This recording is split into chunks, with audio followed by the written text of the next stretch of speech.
कहानी की शुरुआत एक डरी सहमी लड़की से होती है, जो घने जंगलों और चट्टानों के बीच भागती हुई दिखाई देती है। उसके कपड़े खून और मिट्टी से सने हुए हैं, सांसें तेज चल रही है और चेहरे पर ऐसा डर है मानो उसने कोई भयानक मंजर देखा हो। वो बार बार पीछे मुड़कर देखती है, जैसे कोई उसका पीछा कर रहा हो। लेकिन आखिरकार पुलिस उसे पकड़ लेती है और पूछताछ के लिए स्टेशन ले आती है। पुलिस स्टेशन में एक ऑफिसर उससे उसका नाम पूछता है, लेकिन लड़की घबराई हुई आवाज में कहती है कि उसे कुछ भी याद नहीं है। उसे अपना नाम तक याद नहीं है। दरअसल पुलिस को एक सुनसान प्राइवेट आइलैंड पर 6 लोगों की लाशें मिली थी, जिन्हें बेहद बेरहमी से मारा गया था। उन सब में सिर्फ यही लड़की जिंदा मिली थी। इसलिए पुलिस को शक था कि शायद वही कातिल हो। लड़की की हालत को देखकर वहां मौजूद सरकारी डॉक्टर रैना कहती है कि उस पर ज्यादा दबाव डालना सही नहीं होगा। शायद सदमे की वजह से उसकी याददाश्त चली गई है और धीरे धीरे उसे सब कुछ याद आने लगेगा।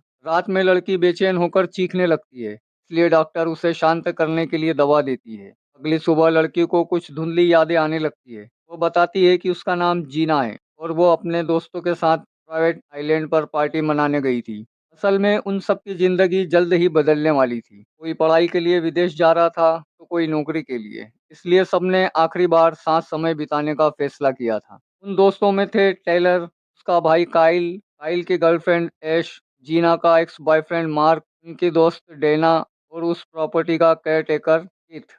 जीना और मार्क का हाल ही में ब्रेकअप हुआ था, लेकिन मार्क अब भी उससे बहुत प्यार करता था और इस ट्रिप के दौरान वो सब ठीक करना चाहता था। लंबी समुद्री यात्रा के बाद सब लोग उस वीरान लेकिन खूबसूरत आइलैंड पर पहुंचते हैं। वहां पहुंचकर टेलर सबको बताता है कि इस जगह पर ना इंटरनेट चलता है, ना फोन सिग्नल और ना ही टीवी। यहाँ सिर्फ समुद्र, जंगल और सन्नाटा है। सब लोग अपना सामान लेकर टेलर के पिता के आलीशान बीच हाउस की तरफ बढ़ते हैं। रास्ते में जीना और ऐश मार्क के बारे में बात करते हैं। ऐश कहती है कि मार्क आज भी जीना से प्यार करता है, लेकिन जीना का मानना था कि बेहतर भविष्य के लिए उनका अलग होना जरूरी था। इसी दौरान घर के दरवाजे पर उन्हें एक अजीब सा चाबी वाला खिलौना घूमता हुआ दिखाई देता है। पहले सबको लगता है कि टेलर मजाक कर रहा है, लेकिन जब टेलर खिलौने को उठाकर देखता है तो उसके पीछे रिवेंज लिखा होता है। वो इसे किसी की बचकानी हरकत समझकर हंसते हुए फेंक देता है। दूसरी तरफ मार्क और काइल मछली पकड़ने का सामान लेने जाते हैं। रास्ते में मार्क कहता है कि वो इतनी आसानी से जियाना को खोना नहीं चाहता और इस ट्रिप में वो अपने रिश्ते को फिर से ठीक करने की कोशिश करेगा। अब वर्तमान में पुलिस स्टेशन में बैठी जीना को और बातें याद आने लगती है। वो बताती है कि जब कीथ नाव से सामान उतार रहा था, तभी उसे नाव में छिपी हुई एक लड़की मिली, जिसका नाम मैगन था। वो उसकी जूनियर थी और चोरी छिपे उनके साथ आइलैंड पर पहुंच गई थी, ताकि अमीर दोस्तों की तरह पार्टी कर सके। हालांकि सब लोग पहले नाराज होते हैं, लेकिन आइलैंड शहर से बहुत दूर था, इसलिए मजबूरी में उन्हें मेगन को अपने साथ रखना पड़ता है। धीरे धीरे मेगन और टेलर एक दूसरे के करीब आने लगते हैं। रात होते ही बीच हाउस में पार्टी शुरू हो जाती है। शराब, म्यूजिक और डांस के बीच सब लोग अपनी परेशानियां भूलकर मस्ती करने लगते हैं। टेलर मौका देखकर मेगन को जरूरत से ज्यादा शराब पिला देता है। वहीं दूसरी तरफ मार्क और जीना समुद्र के किनारे बैठकर अपने रिश्ते और भविष्य के बारे में बात करते हैं। पूरी रात पार्टी चलती रहती है और अगली सुबह देर से उठते हैं। शुरू में सब कुछ सामान्य लगता है, लेकिन तभी ऐश नोटिस करती है कि उसका पालतू कुत्ता कहीं दिखाई नहीं दे रहा। वो अपने डॉग के बिना कभी नहीं रहती थी, इसलिए तुरंत उसे ढूंढने निकल जाती है। कुछ देर बाद अचानक उसकी जोरदार चीख सुनाई देती है। सब लोग भागकर वहां पहुंचते हैं और देखते हैं कि ऐश कांप रही है और डर के मारे एक पेड़ की तरफ इशारा कर रही है। पेड़ के नीचे पहुंचकर सबके होश उड़ जाते हैं। वहाँ प्रॉपर्टी केयर टेकर कीथ की लाश लटक रही होती है। उसकी बॉडी पर खून से लायर लिखा होता है। ये साफ था कि कातिल सिर्फ हत्या नहीं कर रहा था, बल्कि कोई संदेश भी देना चाहता था। अब पूरे ग्रुप में डर फैल जाता है। फोन सिग्नल न होने की वजह से मार्क और टेलर नाव लेकर पुलिस बुलाने जाने का फैसला करते हैं। दूसरी तरफ जीना, मेगन और ऐश खुद को घर के अंदर बंद कर लेते हैं, लेकिन ऐश बार बार अपने कुत्ते को ढूंढने की जिद करती रहती है। आखिरकार जीना उसे समझाकर घर में रहने को कहती है और खुद मेगन के साथ बाहर निकल जाती है। पुलिस स्टेशन में ऑफिसर जीना से पूछता है कि जब पहली हत्या हो चुकी थी तो उन्होंने तुरंत आइलैंड क्यों नहीं छोड़ा। जीना बताती है कि जब मार्क और कायल नाव वाले डॉक पर पहुंचे तो वहां कुछ भी नहीं था। उनकी नाव गायब हो चुकी थी। इसका मतलब था कि कातिल अभी भी उसी आइलैंड पर मौजूद था और उन्हें वहां फंसा चुका था। वापस लौटते वक्त कायल एक बड़ा राज खोलता है। वो बताता है कि कीथ सिर्फ उनका केयर टेकर नहीं था, बल्कि उसका और टेलर का सौतेला भाई था। उनके पिता का किसी दूसरी औरत के साथ अफेयर था और उसी से कीथ पैदा हुआ था। बाद में मजबूरी में कीथ को इसी आइलैंड पर रख लिया गया, लेकिन उसकी मां ने उसे कभी अपनाया नहीं। इसी बातचीत के दौरान दोनों देखते हैं कि कीथ की लाश पेड़ से गायब हो चुकी है। अब उन्हें यकीन हो जाता है कि कातिल अभी भी उनके आसपास ही है। उधर घर में अकेली बैठी ऐश को बाहर से अपने कुत्ते की आवाज़ सुनाई देती है। वो आवाज़ का पीछा करते हुए एक पुराने पानी के टैंक तक पहुंचती है। वहाँ उसे अपने कुत्ते का कॉलर दिखाई देता है।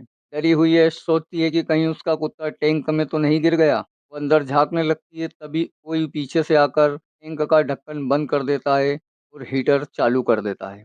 ऐश अंदर चीखती रहती है, बाहर निकलने की कोशिश करती है, लेकिन टैंक नहीं खुलता। धीरे धीरे गर्म पानी और भाप के बीच उसकी दर्दनाक मौत हो जाती है। कुछ देर बाद मार्क और काइल घर लौटते हैं, लेकिन वहाँ कोई नहीं मिलता। तभी जीना, मेगन और टेलर भी वापस आ जाते हैं। सब मिलकर ऐश को ढूंढना शुरू करते हैं। तभी मेगन की नज़र टैंक के पास पड़े कुत्ते के कॉलर पर पड़ती है। जब सब लोग टैंक को खोलते हैं तो अंदर ऐश की लाश तैर रही होती है। टैंक के ऊपर खून से गिल्टी लिखा होता है। अब सब समझ जाते हैं कि कोई उन्हें एक एक करके मार रहा है और हर हत्या के पीछे किसी पुराने गुनाह का राज छिपा है। डर और शक की वजह से सब एक दूसरे पर शक करने लगते हैं। माहौल पूरी तरह तनाव से भर जाता है, लेकिन तभी मार्क सबको शांत करते हुए कहता है कि अगर वे आपस में लड़ते रहे तो कातिल आसानी से उन्हें खत्म कर देगा। अब उनके पास सिर्फ एक ही रास्ता था, साथ रहना, कातिल को ढूंढना और किसी तरह उस मौत के आइलैंड से जिंदा बाहर निकलना। ऐश की मौत के बाद सब लोग पूरी तरह डर चुके थे। वे उसकी लाश को बाहर नहीं छोड़ सकते थे, इसलिए उसे घर के पीछे बने पुराने गैराज में रख देते हैं। वहीं उन्हें कुछ पुराने वॉकी टॉकी भी मिलते हैं, ताकि अगर कोई अलग हो जाए तो सब एक दूसरे से संपर्क में रह सकें। लेकिन जैसे ही वे वापस घर के अंदर जाने लगते हैं, उन्हें फिर वही अजीब चाबी वाला खिलौना दरवाजे के सामने घूमता हुआ दिखाई देता है। इस बार दरवाजे पर खून से इनोसेंट लिखा होता है। टेलर गुस्से में खिलौने को उठाकर दूर फेंक देता है। तभी अचानक जंगल की तरफ से किसी लड़की के रोने की आवाज आने लगती है। आवाज इतनी दर्दनाक थी कि सबके रोंगटे खड़े हो जाते हैं। काइल हाथ में बेट लेकर आवाज की दिशा में बढ़ता है, लेकिन कुछ ही कदम बाद वो अचानक एक लोहे के जाल में फंस जाता है। जाल उसके पैर को बुरी तरह काट देता है और वह दर्द से जोर जोर से चीखने लगता है। बाकी लोग किसी तरह उसे छुड़ाकर वापस घर लाते हैं और उसकी चोट पर फर्स्ट एड करते हैं। अब तक शाम ढल चुकी थी। डर की वजह से वे सारे दरवाजे और खिड़कियां बंद कर देते हैं। काइल की हालत खराब होने के कारण उसे ऊपर वाले कमरे में सुला दिया जाता है। बाकी लोग तय करते हैं कि वे पूरी रात जाग कर पहरा देंगे, ताकि अगर कातिल हमला करे तो सब तैयार रहें। लेकिन आधी रात को अचानक पूरे घर की बिजली चली जाती है। अंधेरे में सब घबरा जाते हैं। तभी जीना तेजी से काइल के कमरे की तरफ भागती है, लेकिन वहां पहुंचकर देखती है कि कमरा खाली है। काइल गायब हो चुका था। उसी समय घर के सामने वाले जंगल में अचानक आग लग जाती है। जलती हुई लपटों के बीच से कोई लगातार तीर चलाने लगता है। तीर खिड़कियों के कांच तोड़ते हुए अंदर आने लगते हैं। इसी दौरान एक तीर टेलर के कंधे में जा लगता है। वो दर्द से चीख उठता है, जबकि बाकी लोग दीवारों के पीछे छिप जाते हैं। खुशकिस्मती से चोट ज्यादा गहरी नहीं होती। सुबह होने पर सब लोग बाहर निकलते हैं। तभी उन्हें एक पेड़ से लटकता हुआ वॉकी टॉकी मिलता है। उसमें से काइल की दर्द भरी आवाज सुनाई दे रही होती है। पीछे पानी बहने की आवाज भी आ रही थी। मार्क अंदाजा लगाता है कि शायद काइल डाक के पास कहीं होगा, इसलिए सब लोग उसकी तलाश में वहां पहुंचते हैं। लेकिन वहां उन्हें सिर्फ एक और वॉकी टॉकी मिलता है। अब जेना को महसूस होता है कि कातिल सिर्फ लोगों को मार नहीं रहा, बल्कि हर हत्या के जरिए कोई संदेश दे रहा है। वो अब तक मिले सभी शब्द लिखती है, रिवेंज, लायर, गिल्टी, इनोसेंट। जब वे उन शब्दों को जोड़कर समझने की कोशिश करते हैं तो एक नाम सामने आता है, रेजिना। ये नाम सुनते ही टेलर का चेहरा डर से सफेद पड़ जाता है। बाकी लोग उससे पूछते हैं कि आखिर रेजिना कौन थी। टेलर कांपती आवाज में सच बताना शुरू करता है। रेजिना उसके कॉलेज की एक शांत और सीधी सादी लड़की थी। वो नई स्टूडेंट थी और धीरे धीरे टेलर से दोस्ती करने लगी। एक दिन टेलर उसे अपने घर पार्टी में लेकर आया। वहाँ उसने रेजिना को जरूरत से ज्यादा शराब पिला दी थी। उस रात रेजिना के साथ बहुत गलत हुआ। सुबह जब उसे होश आया तो वो टूट चुकी थी। वो रोते हुए वहां से जाना चाहती थी, लेकिन टेलर ने उसका बिना कपड़ों वाला वीडियो रिकॉर्ड कर लिया था और उसी वीडियो से उसे ब्लैकमेल करने लगा। टेलर और काइल दोनों उसे मजबूर करने लगे कि वो उनकी हर बात माने, लेकिन जब उन्होंने उसके साथ जबरदस्ती करने की कोशिश की तो रेजिना खुद को छुड़ाने लगी। धक्का मुक्की के दौरान उसका संतुलन बिगड़ गया और वो पास रखे चाकू पर गिर गई। चाकू सीधे उसके शरीर में घुस गया और उसी वक्त उसकी मौत हो गई। टेलर बताता है कि वो और काइल डर गए थे। पुलिस से बचने के लिए उन्होंने रेजिना की बॉडी को चुपके से किसी आइलैंड के पीछे वाले हिस्से में दफना दिया था, ताकि किसी को कभी सच्चाई पता न चले। अब उसको समझ आ जाता है कि कोई उस पुराने गुनाह का बदला लेने आया है। ये सच सुनते ही सब लोग टेलर पर भड़क जाते हैं। उन्हें यकीन नहीं होता कि उसने इतना बड़ा राज सबसे छिपाया हुआ था। इसी बीच मेगन कहती है कि उसका इस सब से कोई लेना देना नहीं है। वो कहती है कि कातिल सिर्फ उन्हीं लोगों को मार रहा है जो रेजिना की मौत से जुड़े थे, इसलिए वो सुरक्षित है। ये कहकर मेगन अकेले घर की तरफ लौटने लगती है। जाने से पहले मार्क उसे एक वॉकी टॉकी दे देता है, ताकि जरूरत पड़ने पर वो उनसे कांटेक्ट कर सके। बाकी लोग उस जगह पर पहुंचते हैं जहां टेलर और कायल ने रेजिना की बॉडी दफनाई थी, लेकिन वहां पहुंचकर उनके पैरों तले जमीन खिसक जाती है।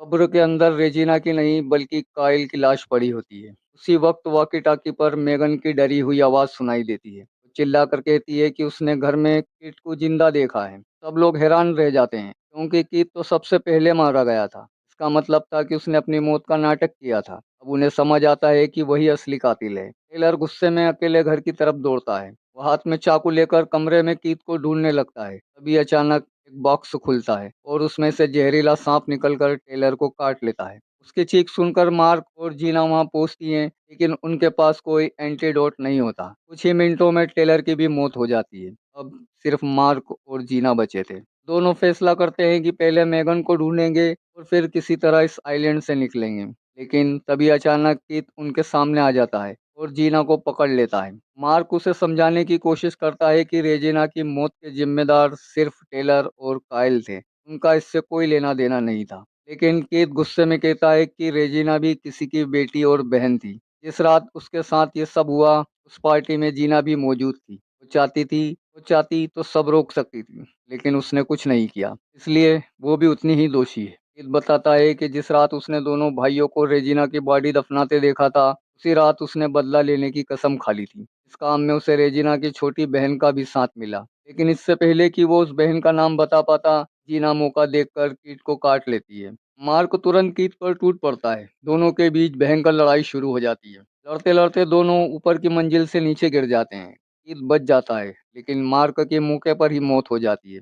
जीना किसी तरह वहां से भाग निकलती है। अब कहानी फिर वर्तमान में लौटती है। पुलिस ऑफिसर जीना से पूछता है कि मेगन के साथ क्या हुआ, क्योंकि पुलिस को उसकी भी लाश मिली थी, जिसमें कई बार चाकू घोंपा गया था। तभी जीना एक चौंकाने वाला सच बताती है। वो कहती है कि असल में इन सब के पीछे मेगन ही थी। वही रेजिना की छोटी बहन थी। उसी ने कीथ के साथ मिलकर बदला लेने की पूरी योजना बनाई थी, और जब सब खत्म हो गया तो उसने कीथ को भी मार डाला, ताकि उसके खिलाफ कोई सबूत न बचे। जीना बताती है कि जब मेगन उसे मारने आई तो उसने आत्मरक्षा में मेगन को मार दिया। पुलिस उसकी बात पर यकीन कर लेती है और कहती है कि उसके माता पिता जल्दी ही उसे लेने आने वाले हैं। लेकिन तभी एक ऑफिसर को उसकी कहानी में कुछ गड़बड़ महसूस होती है। उसे पता चलता है कि मार्क और जीना कभी रिलेशनशिप में थे ही नहीं। उसी समय बाहर एक दंपति आता है। वो पुलिस बोर्ड पर लगी मेगन की तस्वीर देखकर कहते हैं कि ये हमारी बेटी डेना है। आपने इसे मेगन क्यों लिखा है? फिर जब पुलिस उन्हें जीना की तस्वीर दिखाती है तो वे तुरंत कहते हैं ये तो मेगन है। यही सबसे बड़ा ट्विस्ट सामने आता है।